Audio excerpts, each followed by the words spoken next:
Okay, guys, the season is finally over. We have a lot to get into. As you can see, it's a little bit of a different format. We have a lot of questions. There's going to be a lot of answers, a lot of different opinions. But we're really going to go through, this is the season-ending podcast. We're going to recap on the whole season through the Cinderella story, in my opinion. It's really the Teal story, but the Cinderella story of the Teal team. And their trials, their tribulations. Starting off 1-4, we have a lot of questions coming. We have the captain here. We have their team here. We have the trophies here, as you can see. We have the captain of the team that they beat over here. So we have a lot of good questions.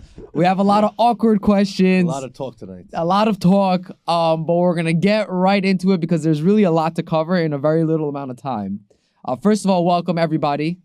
To Yehuda, my brother Igal, Nate Iliabayev, Benji Yakubov, Alex Katanov. We're missing David Khafisov and Daniel Buzzer Beater Mordechaiv. Finals MVP. You gotta call him Daniel Buzzer from now on. Daniel Buzzer. We're missing two of their players, but the show must go on.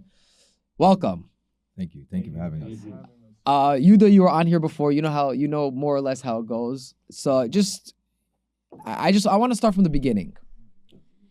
First of all, how do you feel? It's crazy. After we won this championship, you get phone calls, text messages, and honestly, the league got way bigger, way faster than we could have imagined. You just would have seen the gym that night. How many people were around? There was no space to sit. My wife and my daughter were sitting on my bench. There was nowhere to sit. I saw people, they were showing me pictures of and videos of how they sat at home in their basement, put the projector screen and watching with their kids, got popcorn, pizza. Like the Super Bowl. The league it's coming to a different level.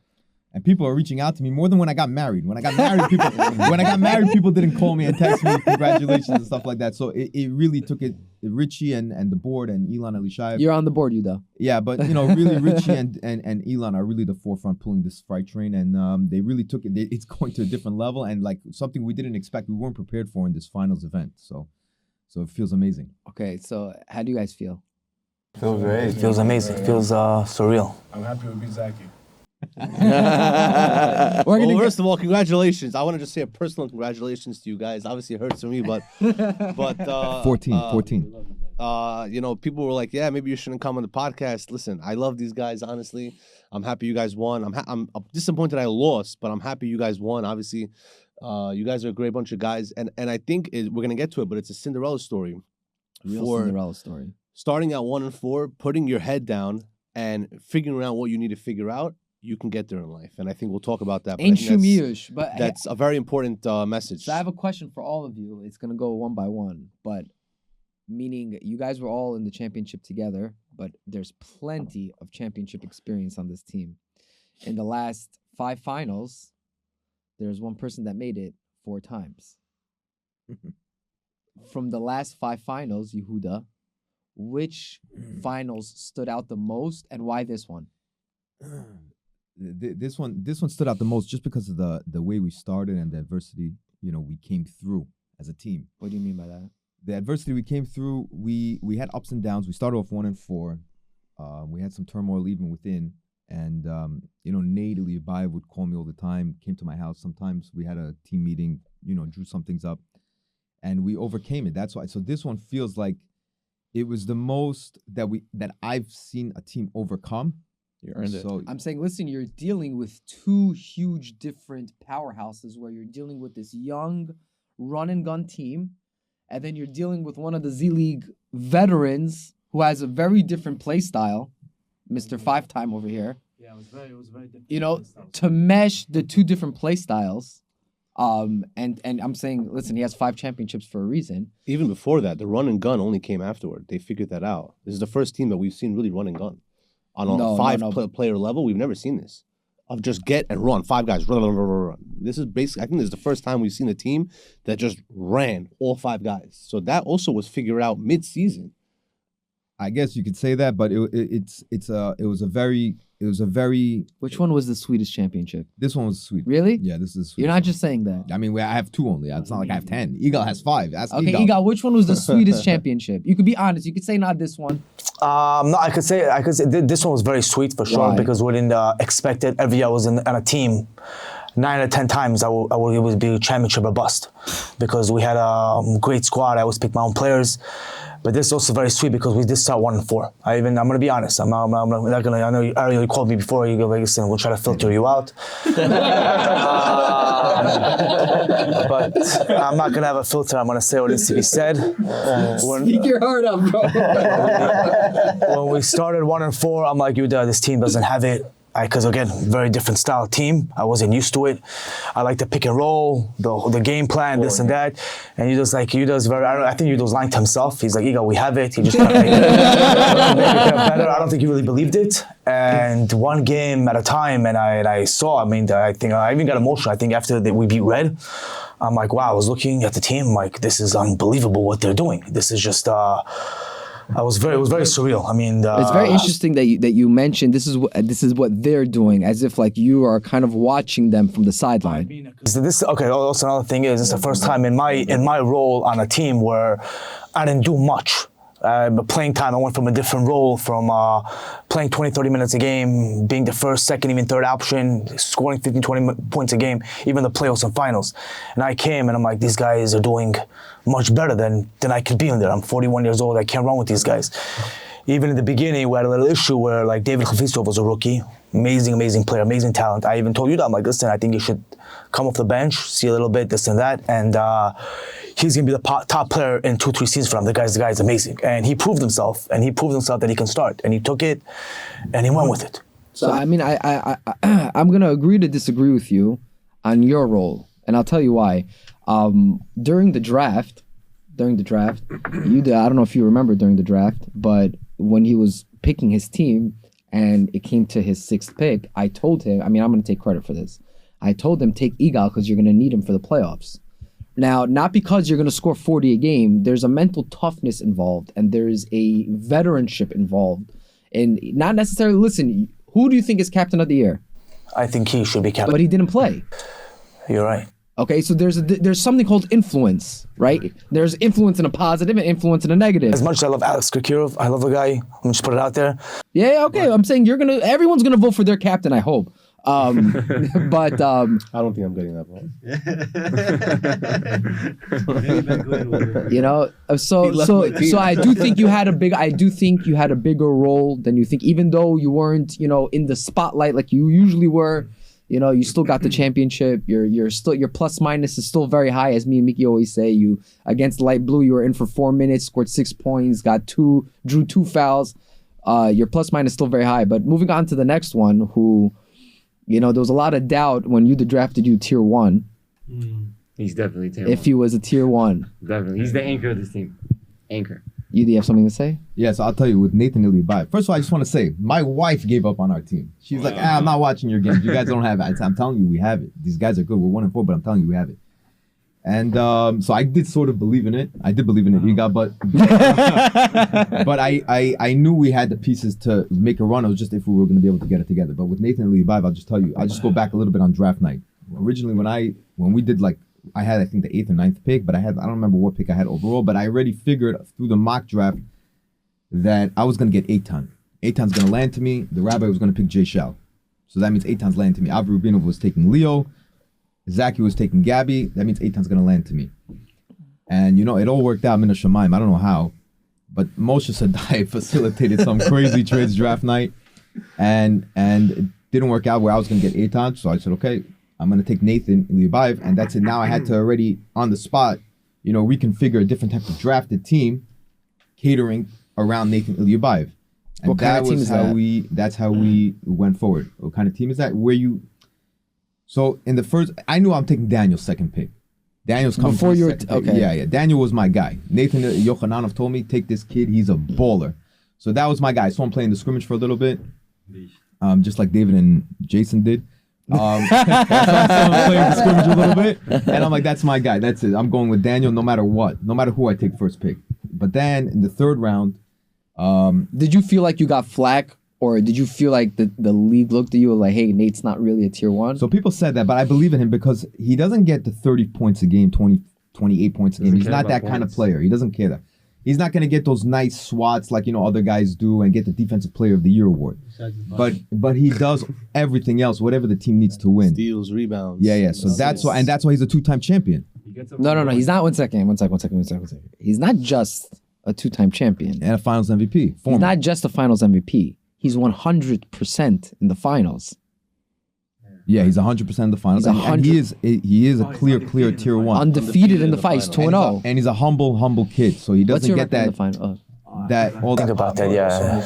Yes. No, I'm undefeated. I lost. Yeah. So Nate, but let me just add this. I think Udo's the captain of the team. I think on court, in the game, he's the captain. He's the floor general. The guy is just unbelievable player. I remember I saw him a few seasons ago. I think I saw him like Nate. I told Elon like this guy is a player.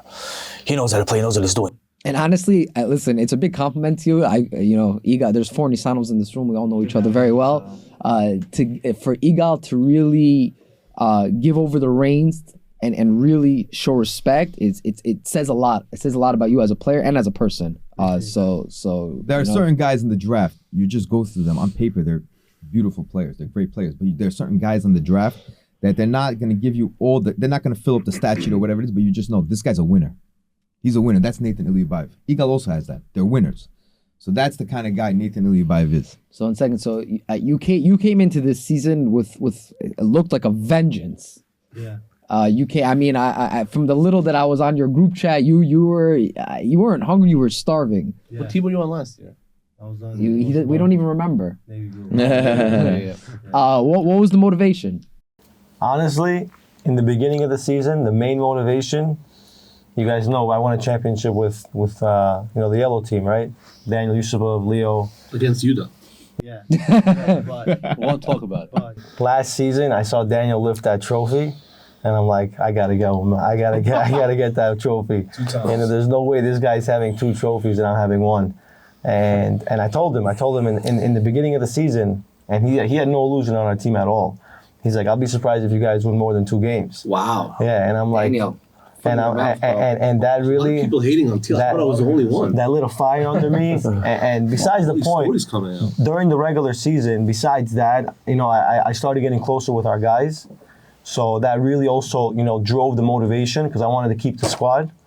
You're not always fortunate in this league to have a team that, everyone is really bonded and friendly and, want to talk to each other. So, that was another driving factor. But definitely, that those 2 are the main motivations. Did you feel like? So here's the question: did you have hope after 1 and 4? I called Yuda. After 1 and 4, I'm like, Yuda, don't give up on us. You giving up on us? I said, no, are you crazy? I'm not giving up. He was already looking at the draft for next season. No. What are you talking about? he believed in us. We had a meeting, I think, at that time when we were 1 and 4. A bunch of guys came to my house at night, like 10 o'clock at night, and we pulled out the laptop and we were just going through a little bit of film, like seeing where we went wrong and stuff like that. Minor adjustments. When did you figure out this run and gun? We always knew Daniel Mordechai, get him the ball. So I said it last time on the podcast. First game, he had 44 points. I'm like, okay, he's our Yochanano. That's it. Give him the ball. Everybody get out of the way.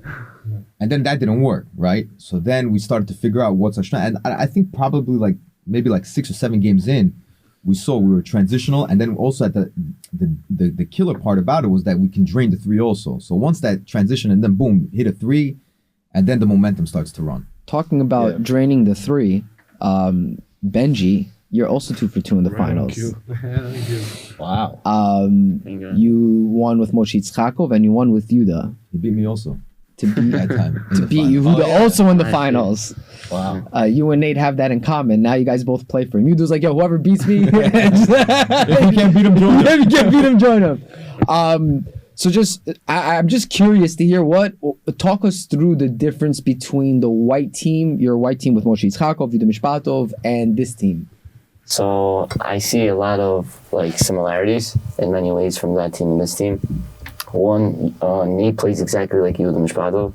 I think Nate now at his time, he's younger, he's obviously better than Yehuda, but Nate is very unselfish. The way he gets everyone going. This was my best season. White championship year and this year, this was my best season. Those were my 2 best seasons. Why do you think that is? He got me like 65 threes. I was always open. He got me. He knew when in the game versus us. The first time. He knew when to give me the ball. Like him and Daniel, they have such good court vision, and it's personalities. In White, we used to always talk on the phone, laugh, go out. You know, same thing here. We're all connected. Talk on the phone, laugh, go out. And on draft night, actually, it was very funny. I was watching the live and I saw Yehuda. So he called me. No, I think Gabby called me. And Gabby's like, Benji, I want to take you. And I'm like, I don't know if I want to play for that team. Nothing against Gabby. I love Gabby. I did not know this. I actually remember this conversation. I love Gabby. I love Zachy, but I didn't see myself fit in that team. I just didn't see it. Yeah. And I heard Yehuda was on the draft. And I heard Nate was on his team. I played with Nate my first season. I had a great time with Nate. And I'm like, yo, Nate, and I called him like, Nate, please pick me up. I'm gonna give you my heart. I'm gonna play. I'm gonna give it everything. I texting Yehuda. I'm like, he's probably not gonna see his phone. And Nate gave him a call, and it was random, and he picked me up. It's actually a funny story because I actually remember this. You said yes. It wasn't Mazal. He's like, you know what? I'm gonna do the trade because I really wanted Benji because I had Tom and Gabby. I needed a 3-shooter, and then he's like, you know what? Give me a second. And then Nate calls him, and he's like, yo, take Benji. You just like, are you sure? Yes, take Benji. You just like, yo, Zach, get out of my face, Benji. I'm like, shoot. When I took Benji in the draft, everybody, all the captains were like, oh. I remember that, yeah. Listen, I love Yehuda. The guy is a man. You know, he's a humble person. He never puts me down. Moshe and Yehuda. I put you down more than he did. No, but that's how you coach. But Moshe and Yehuda, they gave love and they gave me that confidence. That's the type of player I am. I need confidence. If a person's gonna tell me, you suck, you missed a 3, I'm gonna miss. If you tell me, yo, Benji, keep shooting. I disagree about that. You can kill his confidence, he'll still make it afterwards. I saw it. Not that you killed his confidence, just saying in general. I killed his confidence. The guy is to shoot the next sniper. He just keeps shooting. So 1 second. So when you guys were 1-4, what was going through your head? So when I was 1-4. And Zachy was saying you're number 14. You guys are down and out. I didn't say down and out. I said 14. No, I said you said the number 14. Period. You guys. Stop saying 14 because 14 people think there are 20 teams. Last place. Yeah, you're right. Yeah, last place. You guys were put in dead last. But it's funny. I'm hearing now that a lot of other people were like, "Yo, this team is done." But you advanced analytics. So I mean, listen, I will. We'll get to that after, but yeah. I had a phone call. I'm not gonna put this guy on blast, but he told me, he's like, "Yo, just play for fun, just have fun. That's it. Like your team is not good." So whatever. But what did I have in mind? I first of all, I used to call Nate. We call each other every day. I call Alex, Nate. When we first started the team, it was me and Alex, because I didn't know Daniel and David. But now every FaceTime call is one of these two. Yeah, and Daniel and David. Now we all talk and we all always talk. But I used to always talk to him, and we used to strategize a lot. You know, what should I do? What can we do better? Nate, what should you do on offense? Should we pass the ball? Should we give it to Dan? Were you guys still strategizing like that? Yeah, every single game. After every single game, I used to call them and we used to talk. There was no ounce of giving up? No, I didn't feel any give up in me. I wanted to. This team, like I said, like the White team, is very similar. Why? Because we could all put the ball in the basket. We could all go for 20 points. Even Iga could drop 20 points. He comes in the game, he gets 2 straight fouls, and he gives us that, like, you know, that push. Alex, first of all, I gotta give credit to him. Because when I called him in the beginning of the season, I said, Alex, you need to play big. You know, we don't have a big man. Was this before the trade or after the trade? After the trade. He called us. He's like, should I do the trade? I'm like, no brainer, do the trade. Hey, Ari, can you go into the trade a little bit? What happened? How'd that trade go down? Why don't we ask you, though? One second. Before we get there, did you wear black on purpose? Yeah. He called me this morning. He's like, you gotta know what shirt I'm wearing? He's like, I'm wearing black. I'm like, he doesn't talk. He just gives signals. A lot of people give Moshe Sadayev GM of the year, the way he moves and shakes before the season. Yeah. But arguably one of the best, most successful trades for sure this season, but maybe in all seasons, was the trade for Alex for Yuri, which benefited both teams. It just benefited you a little bit more. Talk us through. You drafted Yuri, and then what happened? So before we get to Yuri, in the draft I had Nate, I had Daniel. My third pick, I wasn't sure. It was Asa on the board, and then there was David Hafizov. I knew if I take Asa again, it's going to be more of a defensive-minded team, and I saw it didn't work with Navy Blue and Nate and Asa on the same team. So you were sitting next to me in the draft. You're like, you know what? This kid, David Hafizov, I heard good things about him. I don't know. I never saw him play, but he's short. I saw him playing the scrimmage. I saw him doing the step-back threes and all that stuff. But I'm like, I drafted 2 players for you. I'm like, you know what? I'm going to take a chance on David. I know what Us is going to bring. It's not going to fit. Not that he's a bad player, it's just not going to fit. I'm going to go with David. And then after I drafted David, I was dying to trade him, and I was begging Michal for Asa, and I almost traded him for William Dianaev on red, and I was dying to ship him out, and I couldn't send him out because a lot of guys were scared of his height, and he wasn't proven. So after that, it's fine. And then also remember Nate, before the season started, I didn't even make a group chat because I was trying to trade him, and I didn't want to make a group chat and then kick him out. So we were taking time stretching that along, and then in the end, we decided, I said, we're gonna stick it out with him. Yeah. Benji was not going anywhere. Benji, once I drafted Benji, actually it's funny because Yakov Chaimov wanted to drop out of the draft. His father wasn't feeling well. He said, I'm not joining. I remember I called him. I said, Yakov, do me a favor, just join the draft. If your father really starts doing worse and worse, so then drop out. The season's gonna come in like another month or so, but join the draft at number 4. If you're there, I'm gonna pick you up. I'll pick you up at number 4. I think I played like 3 or 4 seasons with him. And I like him as a person. So I told him, just join. You're good for the league. You're a face of the league. You've been in part of it so long. Don't drop out because you might not get the spot back. So he joined. 4th pick comes around. Yakov's on the board. Now I'm like, I told Yakov I'm going to pick him. And I was about to trade with Zaki because I knew I was going to get Yakov anyway. Now Nate calls me. Yo, take Benji. Trust me. I'm telling you, take Benji, take Benji, take Benji. I'm like, you sure? I promise Yakov. No, I'm telling you, I play well with Benji. I said, okay, I'll take Benji. Yakov, I'm sorry. I got to take Benji. Nate called me, got to take Benji. I felt a little bit. I still feel bad for that, but that's what happened. And now the 5th pick, I still had no height. I have Benji, I have David, I have Daniel. I only have Nate. I have no height. So now I'm thinking, what am I going to do? All the height is getting off the board quickly. So I'm like, okay, you know what? Yuri Kaptiv is pretty tall. Let me go with Yuri. So I take Yuri. Yuri has, I guess, the power forward position. And then at the 6th spot, I didn't want to be in a position where I'm the first guy off the bench because I had that the past couple of years, and it doesn't work out well for me. Because I'm not really in that game shape. My knee is bothering me. I went through 2 knee surgeries. I'm 37 years old. I'm not in that shape. I don't want to be the 6th guy off the bench. My brother told me, he was sitting next to me in the draft again. He tells me, listen, honestly, you're welcome, Teal. You want to roll the dice a little bit? Take Igal. He's a winner. Igal's a winner. Benji calls me up. He's blowing up my phone. Avi Ashurov. I'm looking at the paper. Avraham Ashurov? Who's Avraham Ashurov? I don't know these guys. I ask him. I said, who's Avi Ashurov? Who's this guy, Avraham Ashurov? And I see Hanan's face. His face turns flush. Because he promised Israelov he's going to take him no matter what. So I'm like, nah, you know what? I'm not taking Avi Ashurov. I took Igal. And the way everything just happened, everything just happened and everything came in Hashemayim. I don't know, one thing after another. The way everything came together was unreal. It's like, okay, so can you talk about the trade? And then the trade, now I'm sitting on the bus. I remember I'm on the express bus. I'm going to work. And it was a Friday before Shabbat. I'm like, I still don't see it. There's something missing on my team, but whatever. It is what it is. All of a sudden, Richie calls me. I'm going to Manhattan. Calls me up. Hey, listen, you want to do a trade? Yeah, what's the trade? Yuri Koptiev for Alex Katanov. 1 second. What am I missing over here? What am I missing here? What's the catch? What's the catch? What's the catch over here? So I'm like, okay, hold on, Richie. I'll call you back. No. Just tell me that. I said, Richie, give me a minute. I'll call you right back. Then Robert called me. Robert Koptiev, whatever. So I called Nate. I said, Nate, should I do it? What's the question? I think I called Benji also. I said, should I do it? Yeah, what's the question? I called my brother, should I do it? He said, don't do it.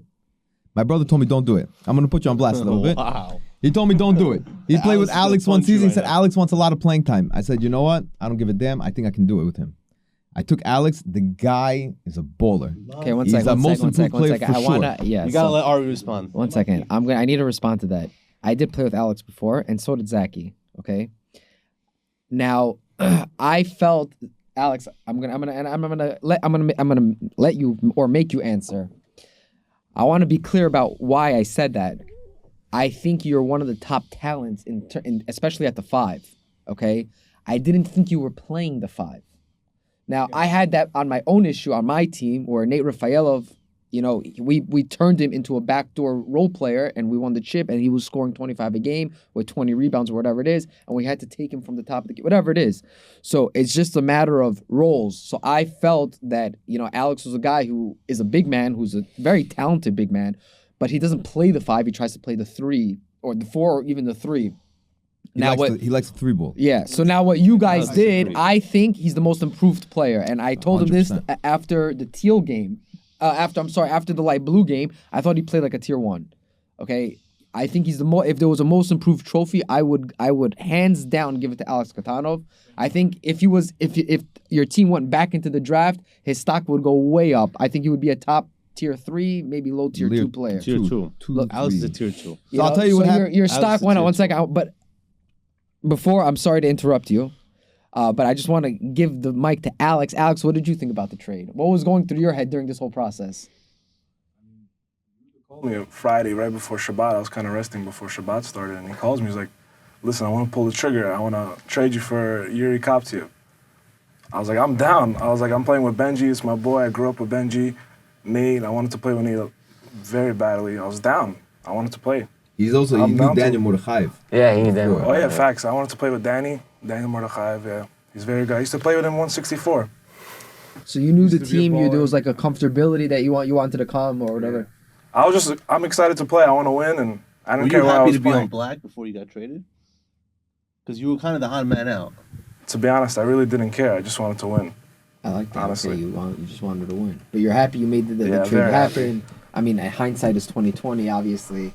So yeah, what were you saying? I think I would have been more knows? happy on this team than black team for sure. So it's just funny how everything just worked out. You know, you pick and choose.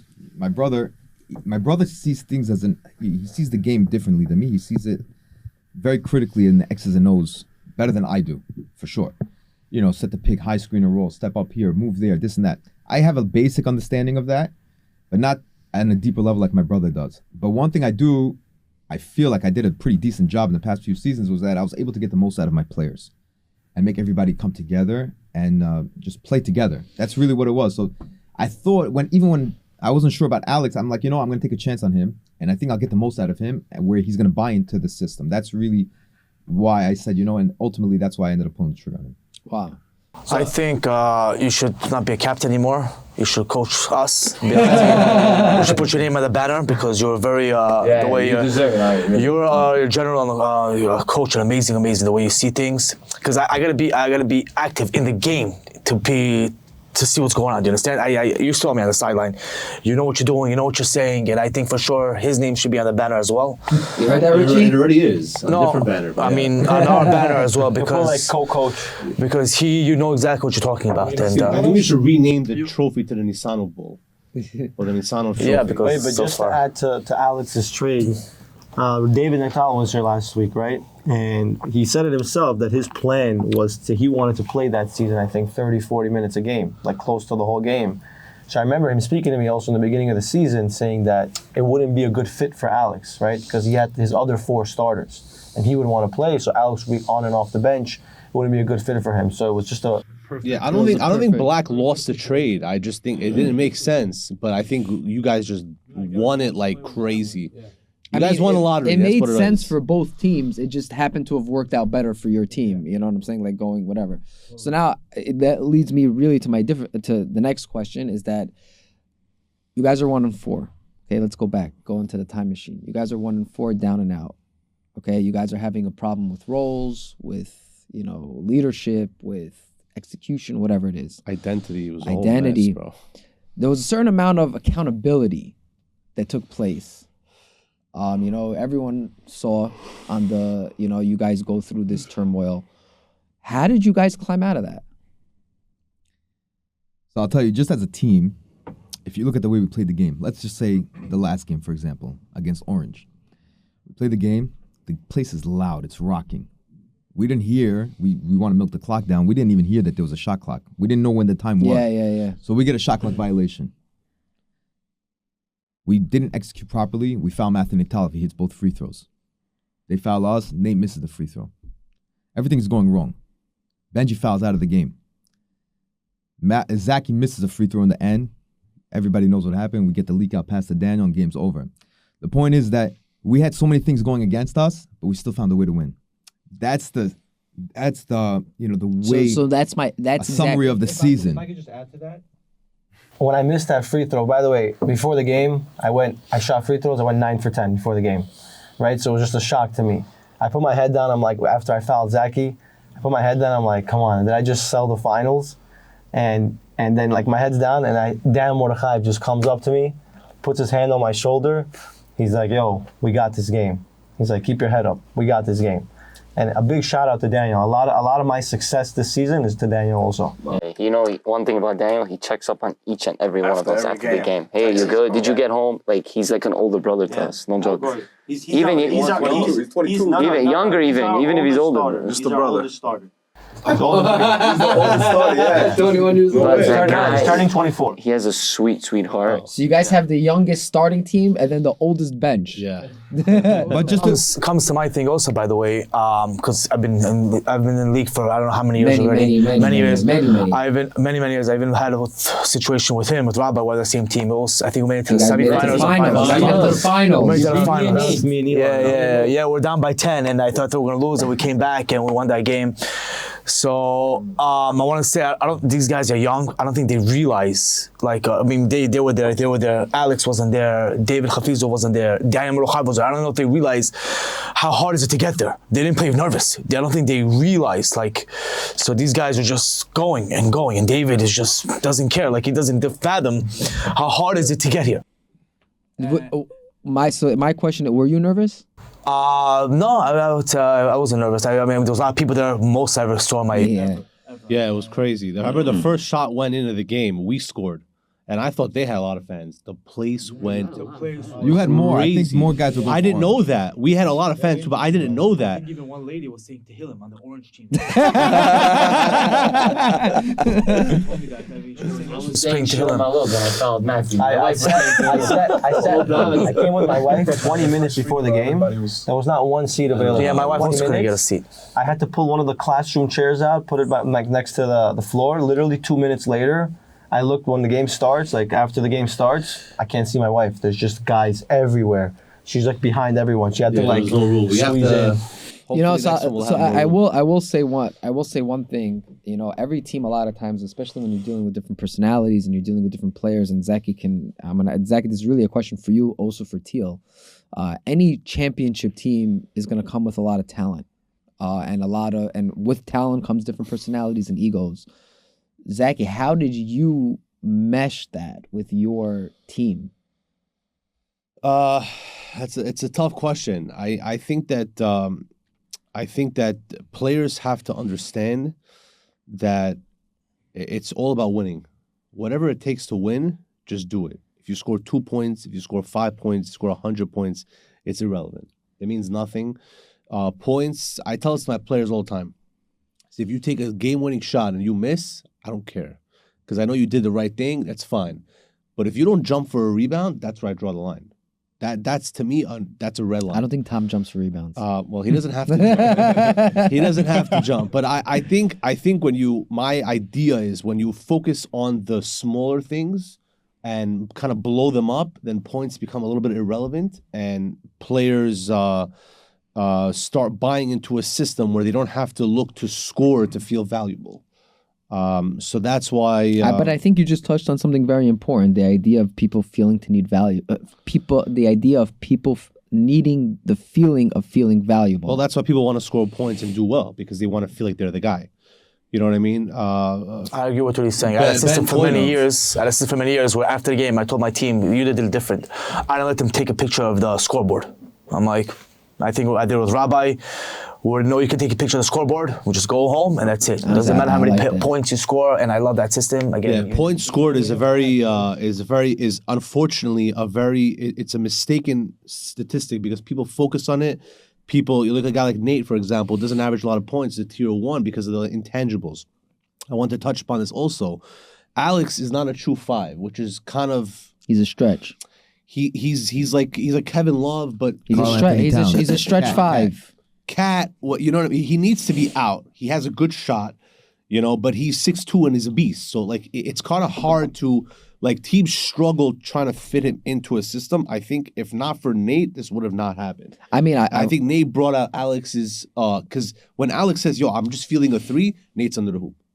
That is something that's very, very hard to get. Now, on the other side of things, if you want to just take Alex with a center, you have 2 big guys, and it's like, wait, we can't have that. So I think that Nate and Alex is a very good force. I think they've helped probably each one other. Of the best front courts. I think so. No, not front courts, duos, because they can also play. Also happen to be the front court. No, but they can also play out. That's the beauty of it. See, Alex needs to come out. A lot of people try. Like when I was with Alex, when we had him on a team, I saw this guy. I'm like, I traded my 2nd round pick because I knew how good this guy was, and I took him at the end of the 3rd round. And I tried putting him as a 5, and it wasn't working out. I'm like, yo, honestly, you know what, Alex, do your thing. If you're feeling a 3, hit the 3. If you want to go in, go in. I'm gonna have to come in, and we went on a 4-game winning streak, or so we went 4 or 5.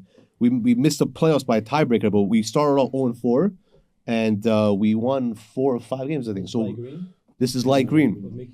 We went on a serious run after that. So I think that the combination of both of you guys really took your team over the next level. I think it works hand in hand. Honestly, one compliment I'll give you guys. Listen, I coached a lot of teams, many teams, including my own green team. They're amazing.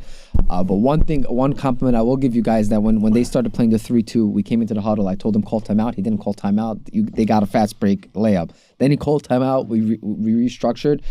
I only had to say things one time.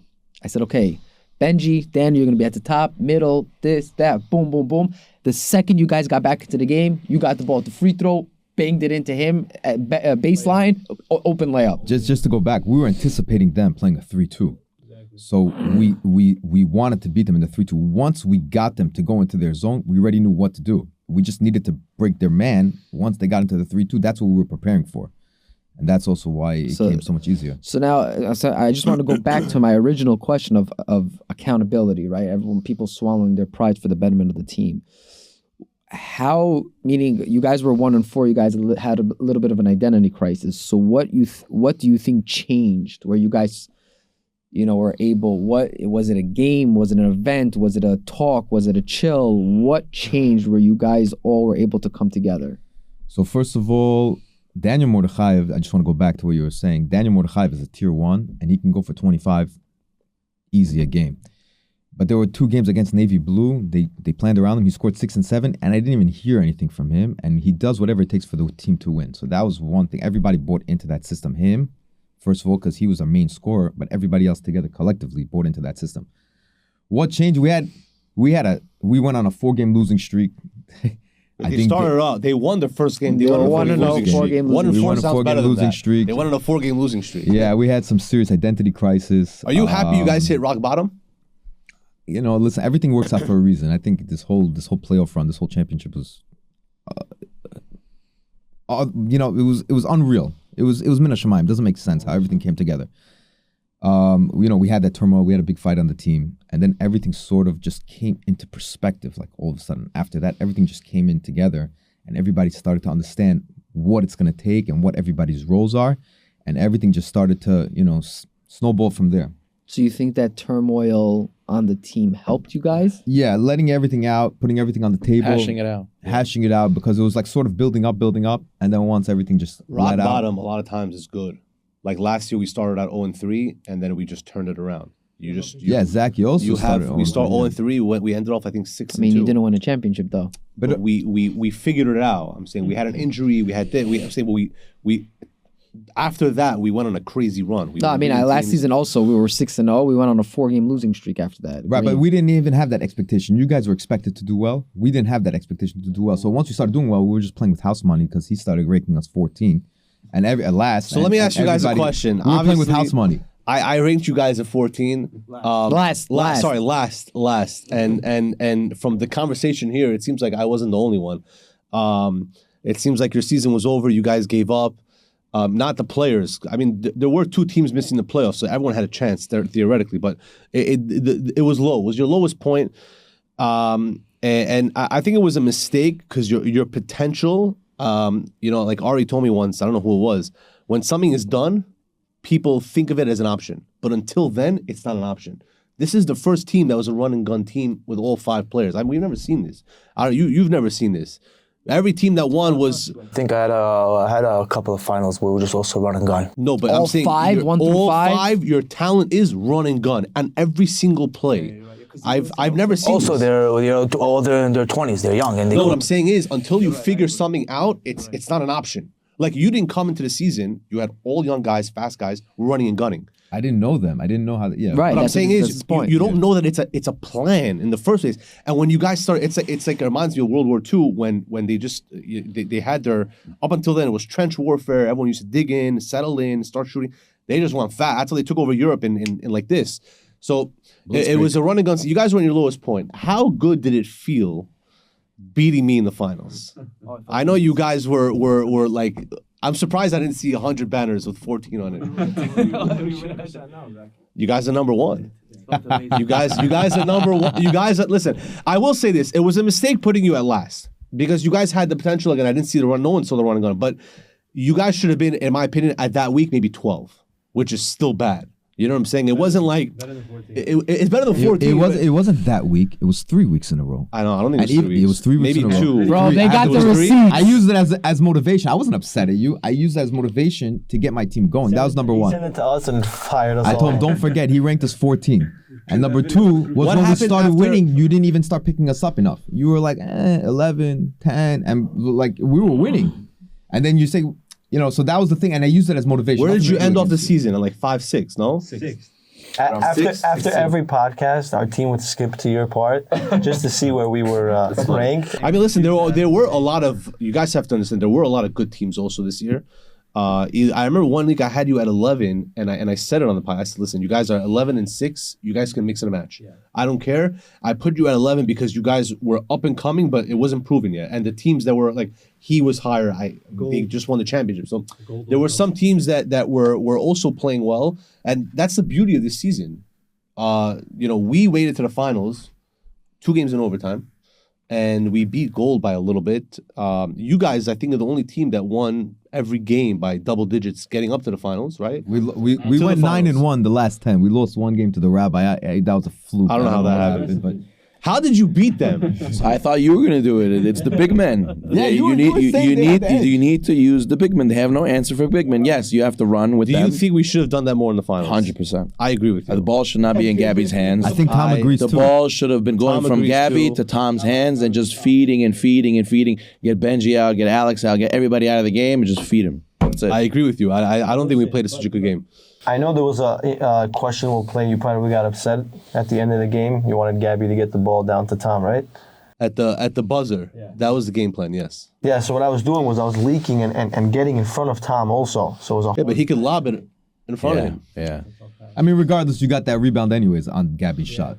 Yeah, so I should have hit the free throw, but whatever. It is what God decided. It will haunt you forever. I have a question for you. That's the result. Oh, wow. Oh, yeah. Mazel tov. First of all, a double mazel tov. Mazel tov. We have the engaged guy over here. I told you. So 1 second, but while he sits down, I have a question for you. This is the least minutes you've ever played in a season. What prompted you to? There were times where me and Igal were pushing you in the game. You refused to come in the game. Yes. You literally completely took yourself out of the lineup, not even starting lineup, of the lineup. Why? Because I'll tell you. So I growing up I was going through high school, 16, 17, 18, and then I used to play basketball a lot. I was actually pretty good. I was really good. But then I had these 2 knee surgeries that sort of limited me. No, it really limited me. So I still love the game. I like to play it, but I can't play it at that level. Yeah. And then as a captain, I have a certain responsibility for the guys, especially the younger guys. They're much younger than me. I felt a certain responsibility for them, and I didn't want to make it a personal thing. I had a responsibility to let them play, to get them playing time, and to win, to really make the best experience that they could have in that moment. So that's why I knew I couldn't bring what they can bring on the court, and I didn't want to be selfish and just make it about me and I want to play because I'm the captain. I can do it, and that was the responsibility. Also, did you wear a jersey to the finals? I had a jersey, yeah. You had a jersey? You had it on? No, in his pocket. I was wearing it. No, because I know the last game when you played against Light Blue, you didn't have it on. I had it on the bench, but I had it there. Also, aside from that, I sort of like the role sort of evolved with me as the season was going along. Before the game, Nate is a coached player. I think you played on the high school team in Hank and stuff like that. So he has a lot of experience. These guys are they're good players. I know all of a sudden they're texting me before the game. What's the game plan? And I'm busy at work. I'm looking. What's the game plan? These guys know I think they know basketball better than me. So now I'm that voice. I'm that captain. I'm that guy. So now I got to put this all together. That's my responsibility. That's where my role comes in. Yeah. These guys are so young. We went out to dinner the other day. We went to Pisgah, a couple of weeks ago. And we're talking. Igal wasn't there. six of us was there. All these 4 guys, and then Daniel Mordechai. They're so young. I'm sitting over there and I'm talking out back and forth and making conversation, and I bring up Will Smith, the Fresh Prince of Bel-Air. So 5 of them, they're like, "What's that? What's that? What do you mean? What's that? You don't know what Fresh Prince of Bel-Air?" No. So one of them like, "We know Friends. Friend? What? Where am I? I couldn't believe it." But that's how much older I am than these guys, and I felt responsible to make the best opportunity for them to have a good time and to win. So that's why I really wanted to push them to get the best out of the season. That's a lot of maturity. And I'm happy it worked. Wow. A lot of maturity. So now we have a new guest. Thank you for joining us. Hatan. First of all, mazel tov on your engagement. Thank you. You're welcome for getting you in the league. You're welcome. Yes. You're welcome for getting you on this team. Oh. Yeah, he told me. He said, "This kid, I hear good things about him." So I got you in the league and I got you this team. So you're welcome for the trophy. By the way, I was super upset at my brother when we were 1-4. I'm like, "You messed me up. Forget about it. This whole thing is a bust." Yeah, he was very upset at me. But first of all, why did you want to join Army? Why didn't you ever join, and why did you decide to join? He couldn't join. He wasn't eligible. He's 18. He's 18. Oh. 18, right? He's 19. So how did you hear about it? What made you decide to join? I mean, I used to watch the games all the time for Gabiak, and my cousin. I was actually there at the finals with him versus the great team. No, The best team. I'm saying the great him. team. The captain. The greatest team of The all greatest time. team. Oh, I was there rooting for Gabby, and I always just watched it. And I was like, wow, I have a passion for basketball. so does your dad. And singing. my- He's a good singer, by the way. My dad's a passion to win. Yeah. How does your dad influence the games? My dad's been watching me ever since elementary school. He comes to all my games. He's a big support. And I'm sorry. So Yeah. take us through the beginning. You started off the season. It was a little bit where we spoke about this, but I want to hear your perspective. So It was a little bumpy. I'll tell you, I went to yeshiva. I was playing in high school Which high school? in Nishmas. It's a small Okay. high school in 5 towns. It's small. So when we had a team, I was the guy. I was the only guy. Point guard. I was the point guard, the shooting guard, the center, you name it. I did everything. So I kind of was in that role where I did everything. So So when I went to, so then after that I went to yeshiva in Israel for a year. So I played ball, but like not as much as I did. So when I came here, I was so rusty. I came from playing ball every single day to like now once a week only at playing in Army. So my shot was rusty, my game was rusty, and it took me some time to get used to it. I kept hitting the roof a couple of times. and the opposite hoop. Yes. Isn't it weird That's that a funny both story in players itself. who scored in opposite hoops made it to the finals? I thought of that. Shout out to Yaron. Was there a point where you felt like, yo, this league's not for me? When he scored in the opposite hoop. At that time, I was thinking, wow, we're beating them by so much. Let me give them some rachman. It was against me, by the way. Yeah, I was like, can No, embarrass it was- them. Let me score Light some green. points. You scored against Light Green. No, he scored against me also think in the it was- opposite hoop. No, I only Twice? did it one time. No, Oh, you did that. You did that. Yaron did against you. Yeah, Yeah, we're all yeah, like, what just happened? It was the first play of the game, Yeah, too, so I was so- so confused. Yours also was the first play of the game? No, That was off a free throw. So how'd you do it then? It was off a I free was throw. light green, right? And who's that tall kid? Eric. yeah. So I'm like at the free throw line boxing him out. I'm like, okay, if I get this rebound, I'm macho. So I'm boxing him out. I'm thinking, I get him out. I get the rebound. I'm like, yes, sir. And I put it up. It was like it just happened so quick. I thought I got the rebound. I was shocked. So you started out. Listen, we said this before you came. Everyone was a little bit scared about your tendencies, step backs. You're the start. You considered yourself the star player. There was a lot of swallowing prides, a lot of accountability, a lot of people taking accountability and swallowing prides and kind of giving the baton to the rest of their team. So what changed for you? Meaning, when did you realize like, all right, I can't play the same way I was playing in high school. I gotta adapt. I was shocked because usually like I said, I'm the guy bringing up the ball, I'm the guy shooting. And like we have Daniel, we have Benji, we have Nate, we all dribble, we all shoot. And Nate came up to me, he's like, listen, your role was there, at that time was different. Now we just need you to catch and shoot, baby. I was like, okay, no problem. I'm not used to that. I'm more like off the dribble, shoot. which I know you guys can't tell. That was my game. It was like more like cross momentum, like in the momentum of the shot and shoot it. But Street ball. yeah, but I had to adapt. It took us time. Listen, it took us 5 games to finally understand our roles and how to play.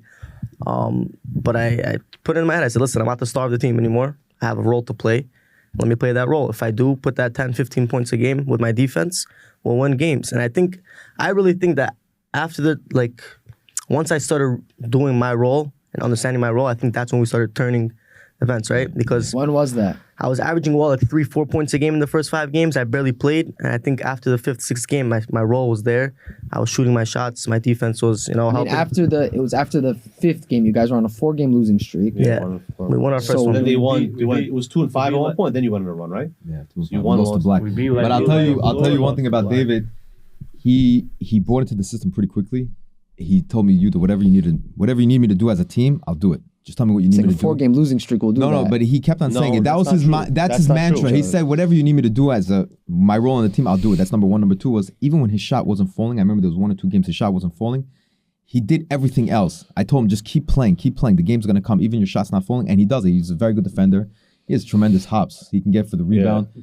He had that Odell catch. Yeah, honestly, if we can play the clip. Find the clip first. No, don't worry, they have it. So he has a lot of other things that he brings other than that 3-point shot. So I have a very important question just for you guys before we get to you. Very, very important question. You guys are 1-4. What made you guys not give up in Utah? As a captain, if I was 1-4, I'd be embarrassed to talk to my team about game planning. What gave you guys that confidence? I think it was like this. By the way, our goal was just to make the playoffs. Anything happens, and for everybody that's watching, by the way, it's how you start, it's how you finish. It's like football. 1 game, we'll make the playoffs. Anything can happen. He can go off. Any one of your players, he can go off. Any of them, and we're a proven fact that. So whatever team what you're going at for next season, whatever you guys are going through with the team. Just make the playoffs and take it 1 game at a time. No, I'm not asking what made you guys not give up, because you guys can do it. But what made you not lose trust in your captain? Because we knew we had good players on our team. We knew we were good. We knew we had the talent. Yeah. We knew we had the talent. Listen, you don't come across a team. I told you in the midseason, I'm like, we're a good team. We have 5 guys that can play out, and we, all 5 of us can hit the 3.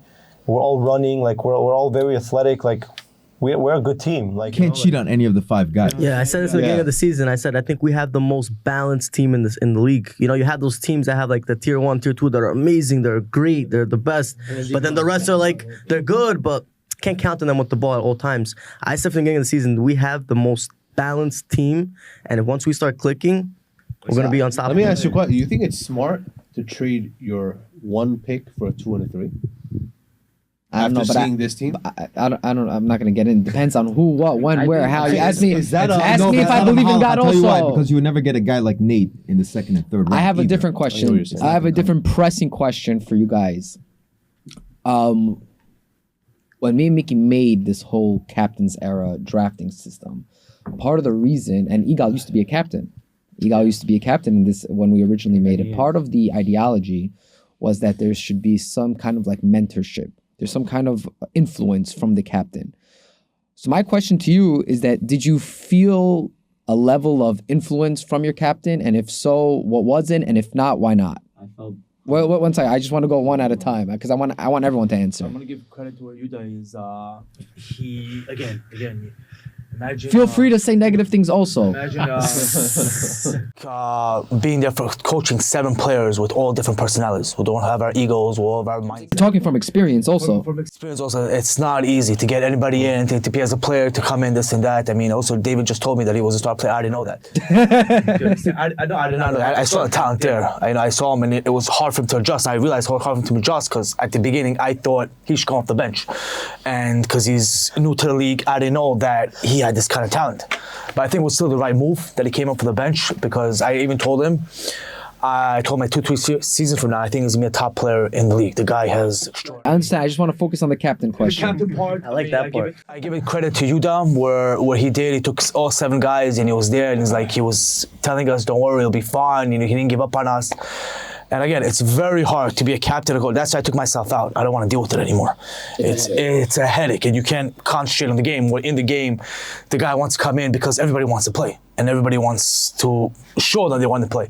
So he did an amazing job on that, and that's why I still feel he should have got captain of the year. I think in the future we should go to the playoffs because I mean, guy ranked us last and we won the championship. I don't know how does he get captain of the year. Again, as much as I love Alex, and he did an amazing job with this team as well, but no question that he should have got that. And so Nate, what's something I'm not necessarily from a basketball perspective. I want to go from just like a influence perspective. Something that listen. A lot of it starts on the court and it leaks out to your personal life. I think a big thing that stood out to me is true selflessness. Like you have a lot of captains in this league that they'll come in the game that they want to play. They'll whatever they got to do, not necessarily for the team's benefit or whatever. Like, but just them. They want to just play, which is understandable. But he took himself out of that, and he's like, I'm gonna do what's best for the team, for the guys. And you're not used to that, huh? You're not used to that. Whatever. But I'm just saying, like he took on. He's a player. He pays to play. But he took that as a player, and he kind of like made himself into like a coach figure, and we respect him a lot for that. Everyone on the team will say that they have tons of respect for him, and besides the great guy he is on the court, man, off the court, great guy. We look at him like as a good influence on us, and there's a lot. Listen, he's just a good person. Those people that are just like good people, good midot. It's funny. He used to say he says that about you also. Yeah, well, behind your back. Shidduch made in heaven. Great minds think alike, right? But I'm serious. Like it's just true. Good midot, and the way he acts with our guys. Sometimes our guys are not like playing well or doing the right things aren't gelling. Aren't gelling. But like. He won't bug out. He'll take you to the side to speak to you. Like we have to get a timer of how much time he spent on the phone. With each of you, collected. How many? Over under 20 hours. It's a lot. It wasn't really that much, but it was a lot of involvement, a lot of group calls. It was like professional text messages with like bullet points and like. No, I'm talking about in terms of just camaraderie and bringing guys together. That's what I think it's special because he took his time with each individual.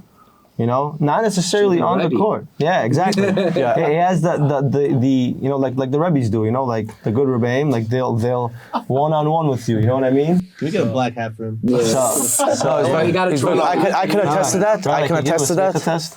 I can attest that when I came in, also, he's like, Igal, that's not your old team. You can't yell at them. They're young. I told you, they're not the same. They're not built like that. And again, it was hard for me to adjust, but he made me see different. He's like, listen, if you got Igal to adjust, you're winning the championship. I played one way. And I understood him, and then I think Alex came to me. He's like, "Listen, just talk to them nicely. This and that." I don't understand. Then I saw how they are, and I adjusted. I think Igal's MVP of the team. Honestly, Igal. I'm not joking. I mean, you weren't here, but you weren't here when we were talking about Igal's influence on the team.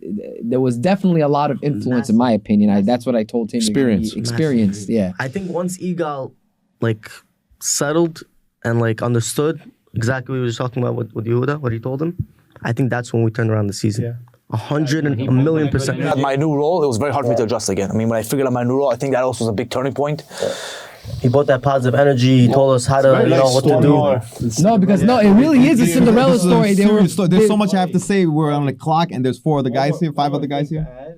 Every time we have like FaceTimes with a lot of guys in the league and whatever, everyone's talking, and like every time the conversation comes up, like which captains do you want to play for? He's in every conversation. Every conversation. Wow. He's been in the finals 4 or 5 years. Everybody wants to play for you. He's like, there's like a select few captains. He's in every conversation. So I'm not in that underground chat. Everybody. One second, David. So 1 second. So what was something that you learned from outside? Meaning, it's something you took from him as being a captain, something you learned. I mean, this is your first season, so you don't have, like, the people sitting next to you have a lot of captains to compare to. And that's why they have the opinion, the strong opinion that they do. So I guess you don't have such a strong opinion. Maybe you think this is standard. Like, I can tell you it's not standard, but what's something you took away from the leadership, from the season, from him being captain? What's something you learned from him? I mean, you're saying like it's standard. But like Nate said, it's someone who pays to play and is willing to sit down on the side for the whole entire season, maybe play a total of 10 minutes, and to care and give and be working at work and still texting those bullet points like a whole McGill of text messages on how to play. You can't tell me that's standard. You can't. Wow. So, someone to put himself on the side to watch other kids, that are younger than him, to just sit there and let them play, that's not standard. And I don't know any other captains personally on a personal level. I'm sure they're amazing people, but I hope we go for a repeat and then a trepeat because Benji, sorry, but we're running out of time. So I had 3 captains. Thank God. This was my 5th season.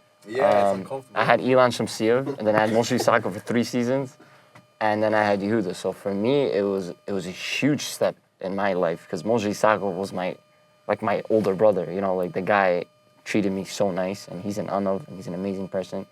And for me to go to a new captain, I was so nervous, and I fell into the perfect guy. Like Baruch Hashem, the guy is a real Anav. He's really humble.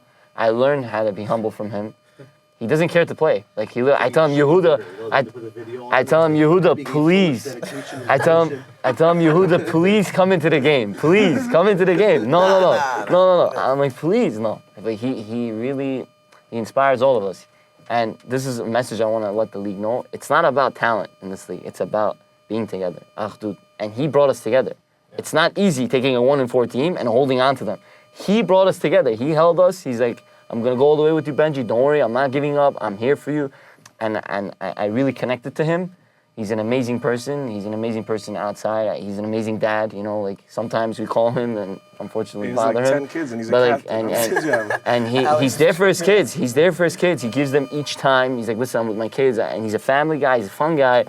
And Hashem should bless him. He's an amazing person. I have a lot of love for him. And thank God Hashem blessed me with great captains. And I have a pressing question for Alex. I'll put you on the spot a little bit. Best for last. Damn, I asked you not to. No, in a good way. I was your captain. Zachy was your captain. Who was your captain last season? Mishal was your captain. We couldn't figure you out. For some reason, he did. What was different? Manish Shanaha, Captain Hazeh. What was different about this captain from all the other ones that you finally clicked and played almost to your potential?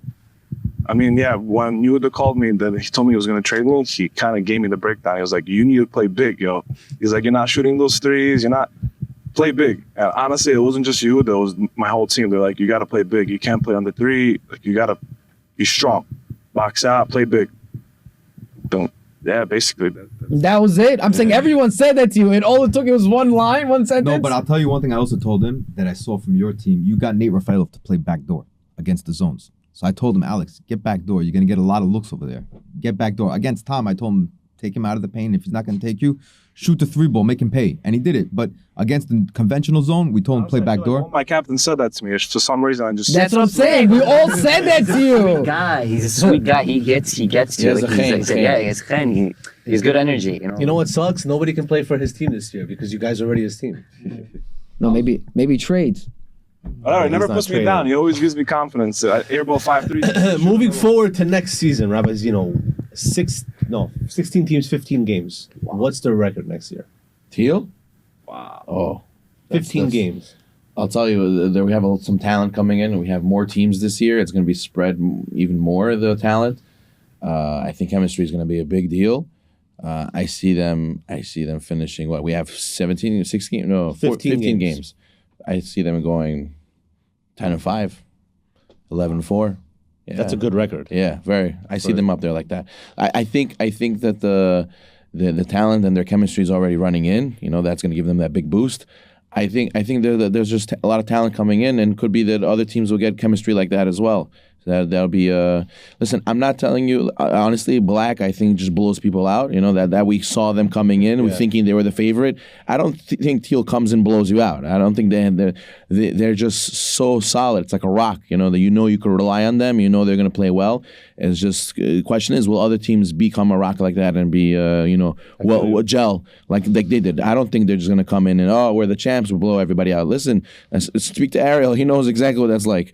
Coming with a full belly, winning a championship, you fall asleep in the middle of the game. He knows. They have a lot to prove. But I think that 11. You ever won back to back? I think so. I have. I think I did. Really? I think I did. Yeah. I think I You did. think they're gonna have that? Not in the I did win back to back. I personally, coming from experience, it's very hard to win back to back in the captain's Not era. back to back. Do you think they're gonna come in hungover? Yes. So what record do you think they're gonna have? I think they're going to struggle in the beginning. I don't know what their record will be. I think I disagree. I think we're not gonna. Let him pour gasoline. We're gonna light it up but afterwards. I think maybe our record's not gonna be that big in the beginning because when you win a championship, agreeing. teams like, listen, we're gonna beat this team because they won the championship. And it's double. It's a double-edged sword, meaning teams gonna come at prove, you, and you guys are also harder. I full. mean, you guys are still hungover. Yeah. There's a lot of That's film what I'm on saying. you I'm talking from guys. experience. Teams come at you with full thing, and you guys are all like, "Yo, we like." Well, look got at the this. banner. We got this, and then you get an awakening halfway through the season, like, You're yo, smacked. yeah, and then you guys pull it together. So I don't What do you think listen. their record's gonna be? How many games? 15 15 games. games. Over 10 or under 10? Honestly, Ari, we love the underdog. I think 10-5. Yeah. 10-5. Okay, I'll take it. I'll take that. I think 9-6. 9-6. I was thinking between 9-6, 10-5. That's what we got to beat now. I think if listen, I think you guys can win much more just from experience. You look at Yellow when they won, they missed the playoffs. You look at White, they struggled big time in the beginning. Yeah. Green struggled big time. It's hard after you win. Everyone is going to see what you did this season and try to Emulate. not only emulate and copy, but stop. That's also when the draft was happening this season. Everyone was building their team on how to stop green team. Yes. That was the Draft whole to be thing. green. Yeah, I think guys who are slower are not going to get drafted high. You're going to have to get a lot of young, run and gun type guys. We changed the game in a certain way. you We guys changed the game just with changed how that it's- style. We changed the game a little bit. Yeah. Well, listen, guys. I I think that the new era is going to be the era of the big guys. I think the big guys is the way to stop the After Steel team. them, I mean, Yeah. I don't know about that. But there's a big shortage of big men in the Yeah, in the I draft. think- there has been last year too. That's why Alex was so important. I think that's going to be a commodity now. So I just have one pressing question, and we're gonna end with this question. It's a very sensitive question, and it's a little bit uncomfortable to answer. But it's really for anybody to answer if they have a good thing, but a good answer. Sometimes there's emotions involved, and sometimes in our community we don't see eye to eye with each other, and sometimes it gets taken out after the game, before the game, during the game. What can we do as a league, as an Army league, to bring more of that camaraderie and less of the stupidity? If you don't mind, I want to give Teal a chance, obviously, but that's something I wanted to bring up also, if I may. The one very short idea that there's a thing called an inferiority complex. That means that people who come from oppression, people come from abuse, people come from situations where they didn't feel like the best person living until this point. They always feel like they have a chip on their shoulder, like nobody can tell me I'm wrong, nobody can tell me I'm bad. I already know I'm bad. I already tell myself I'm bad. I can't, emotionally handle anybody telling me something more. And if you do, then I have to lash out and I have to prove myself. I'll buy and wear brands I can't afford, so people should tell me I'm good. I'll always have fear of missing out. Always have to be at that place, so to fit in and be with the cool people, I always have to score in my mind. I have to score for 25 points because I have to be good at basketball, so people should say I'm good at basketball and I'm a good person. They're always playing catch up in their mind with all these different things. And when you have a lot of people like that dealing with each other, so every small thing, it turns into, no, you're taking away my kavod. No, you're taking away my feelings, and they take it personal because it is personal for them, and it just clashes and clashes and clashes. If we look at each other as, this is my brother, this is my team, we're all here to grow, all here to have a good time. Don't put things in perspective like you would have said. Remember that this is all for us to benefit from. We're building something here. A lot of kids are looking at this. Kids are watching this, saying, "Hey, look at Teal team. Look how I want to be like them. Look what they're doing before the game, after the game." And a lot of lessons are learned. Hilul Hashem, Kiddush Hashem. But the main thing is, know you're good because you are good. Don't rely on other people telling you you're good. If you do, then when people tell you you're bad, you're going to crumble, you're going to crush. But if you know you're good, I don't need people to tell me I'm good, or I don't need people's approval. I have self-confidence. I have self-worth. I positive affirmations for myself. So you'll be fine. You'll be able to handle everything. The culture today end with this, the culture today of Instagram and Facebook and everybody looking what everybody else is doing, living off of people, making people jealous, that all feeds into this idea of people have to tell me I'm good to be good. You don't have to. Yehuda lost everybody's hope. And what?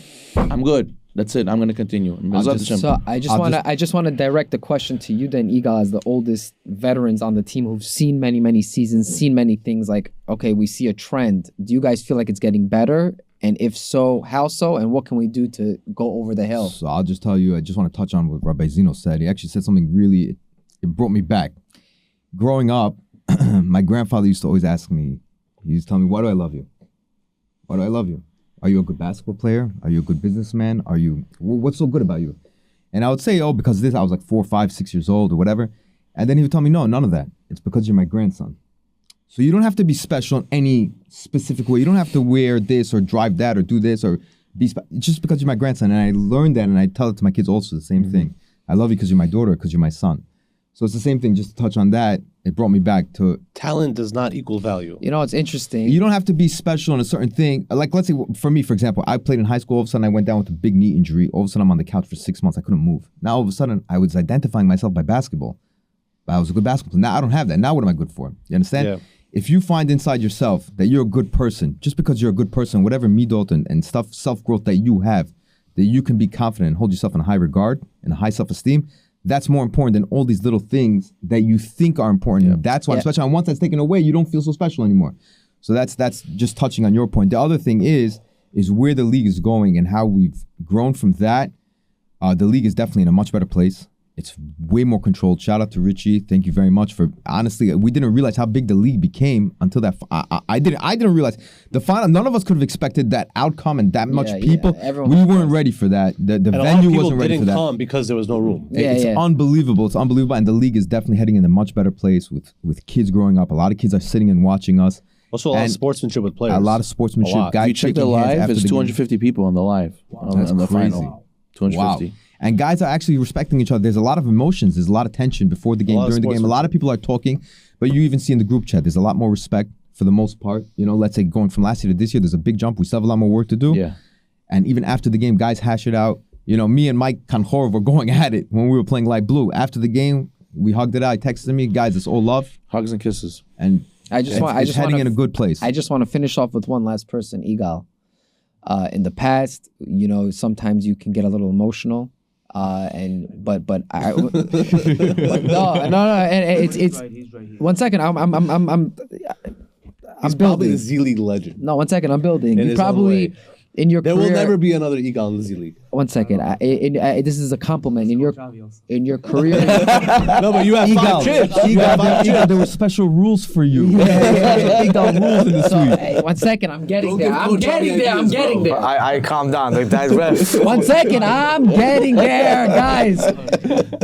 You probably all time have the most texts and ejections in Z League history.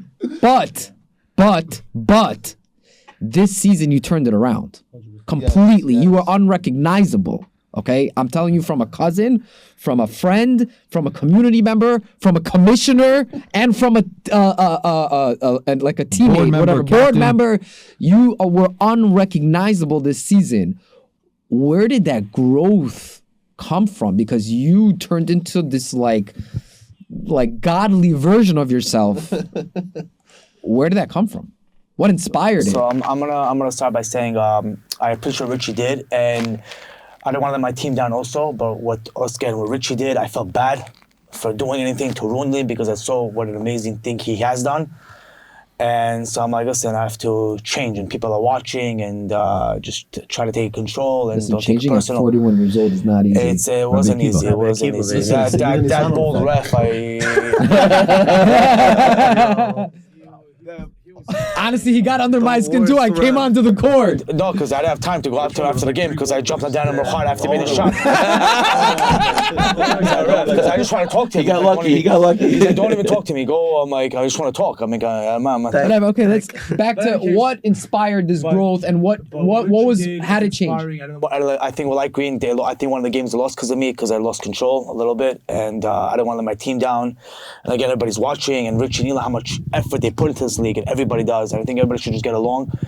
And I want to add to that also, I think what Rich and Elon should do is do like a big event, get a big hall where like you don't fight with anybody you know. Do you understand? It's like if I know you, we sit together and they should invite everybody, all the fans, and if I know him, I know him, I know them. Mutual respect. Mutual respect. We know each other. Do you understand? If I didn't know Zachy personally, I would have probably... How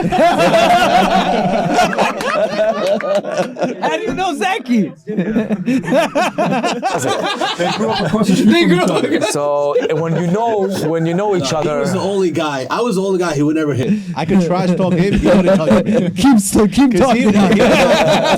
He viewed me as a baby cousin. One second. Yeah, but adding if Rich, I know it's hard for him, whatever he's going through, but I think that would be nice where everybody could be together and invite all those people that came to like the finals come with their fans, and everybody will do something nice so everybody knows each other, so we'll never have a situation like this again. Wow. And there you have it, guys. Teal's team championship. Congratulations, guys. Congratulations. Shout out to Daniel Mordechai. He couldn't make it today. He's in dental school. Finals MVP. Finals MVP. Possibly the greatest shot in Zenit Danny history. Buzzer. All right, guys. Mazel tov.